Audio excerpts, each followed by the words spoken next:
a danna subscribe da alamar ƙararrawa domin kallon shirye-shiryen da zarar mun ɗaura. Assalamu alaikum, barka da zuwa tashar Arewa TikTok. Tsohon ɗan takarar shugabancin ƙasar Nijeriya Alhaji Atiku Abubakar ya ce talakawa za a tambaya ya suke ji a mulkin shugaban ƙasa Muhammadu Buhari, amma ba shi ba.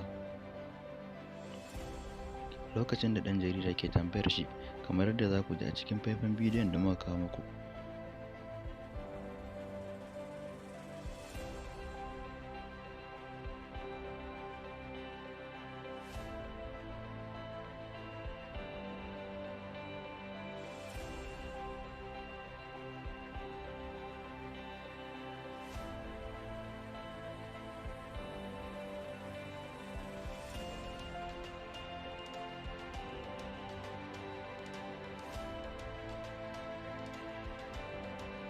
bai girma wazirin Adama, me ya kake ga ake mulkin Najeriya a yanzu tunda kun gama lafiya kun sauka, yanzu wayanda suka gaje ku ya kake ga mulkin yake?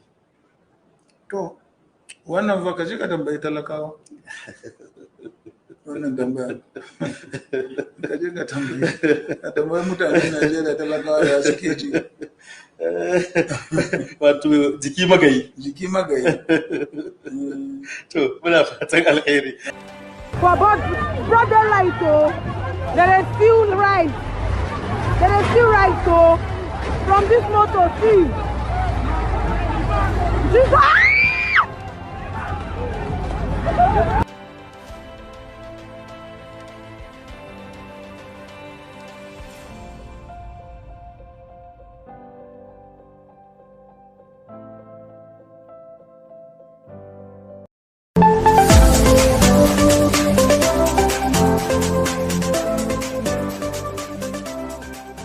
A danna subscribe da alamar ƙararrawa domin kallon shirye-shiryen da zarar mun ɗaura.